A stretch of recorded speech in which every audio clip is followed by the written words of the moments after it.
मगर जो अच्छे बच्चे हैं, कोई इधर उधर प्रभाव में आके, आत्माओं के प्रभाव में आके बिखर गए हैं कई बच्चे, और वो बहुत ही दुखी हैं। तो मैं ऐसी बच्चों को कहता हूँ दुखी ना हो।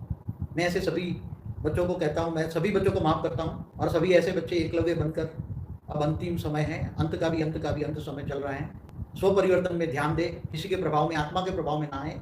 सभी हमेशा बेहद के बाप के प्रभाव में रहे। ज्ञान भी एक से सुने, दूसरों से सुनेंगे तो जो दूसरे के प्रभाव में लाते हैं वो असुर है। जो बाप का प्रभाव तोड़कर अपने प्रभाव में लाते हैं वो सारे असुर है। और मेरे पास पहले भी 97 से बहुत असुर आ चुके हैं, मैं कई बार कह चुका हूँ। इसलिए असुर आते जाते रहे, और असुरों ने ज़्यादा प्यार लिया मेरे से।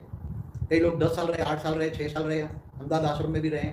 तो कहना चाहता हूँ कि यहाँ तो देवता भी आते हैं, असुर भी आते हैं, बेहद की भी आत्मा आती है। मेरे पास तो वेराइटी आती है, अनेक धर्म मठ पर संप्रदाय की आत्मा आती है। इसलिए किसकी आत्मा के प्रभाव में मत आओ। कौन सी कैटेगरी की आत्मा है वो आप लोगों को नहीं पता है। आप केवल एक बाप से सुनो। एक बाप अहमदाबाद सर्व सेंटर का बीज रूप से कनेक्शन अर्थात योग बार बार कह रहा हूँ। इसलिए मैं सबको माफ़ करता हूँ, अंतिम बार भी माफ़ करता हूँ। आगे बढ़ो और अपना स्व परिवर्तन में ध्यान दो, क्योंकि समय बहुत नज़दीक है। स्व परिवर्तन करो तो स्व परिवर्तन से सब कुछ ठीक हो जाएगा। बाबू जी, वाणी का एक पॉइंट है, अंत में बाप साक्षी बन जाएगा। बाप का साक्षी रूप और साथी रूप में डिफरेंट क्या है? देखो, बाप अभी तुम्हारा साथी है। बाप को तुम साथी बना दोगे तो तुम्हें हर वक्त में बचाएगा।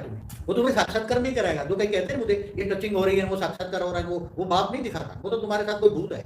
मेरे पास बहुत लोग आते थे पहले, मेरे को ये टचिंग हुआ, मेरे को वो दिखता है, वो दिखता है, वो दिखता है, तो थोड़े दिन में वो हो जाते थे आत्माएं।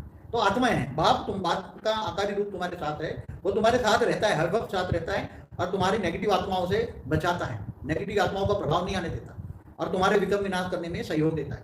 और जब साक्षी हो जाएगा, बाप जब प्रत्यक्ष हो जाएगा, तो बाप भावातीत बन जाएगा। अभी साकार में बाप है, तो बाप थोड़ा भावना में रहता है, तो बच्चों को हेल्प करता है। और बाप जब साक्षी बन जाएगा तो वो भावातीत बन जाएगा। तो फिर वो तुम्हें कर्म बंधन अपने खुद के भोगने पड़ेंगे, और कर्म बंधन सामने आएंगे तो फिर उसकी हेल्पलाइन बंद हो जाएगी और तुम्हें खुद मेहनत करनी पड़ेगी। तब रिजल्ट आउट हो जाएगा। आत्मा अपने बुद्धि रूपी टीवी में क्लियर देखेगी, मैं कौन हूँ, कहाँ से, क्यों मैंने गलतियाँ की, कहाँ गलतियाँ की, क्यों किसके कंट्रोल में आ गई, लोगों का प्रभाव क्यों पड़ा मेरे पर, सब देख लेंगे। इसलिए परचिंतन पतन की जड़ है। खुद के जज बनो, दूसरों के जज मत बनो, क्योंकि दूसरी आत्माओं को तुम नहीं जानते।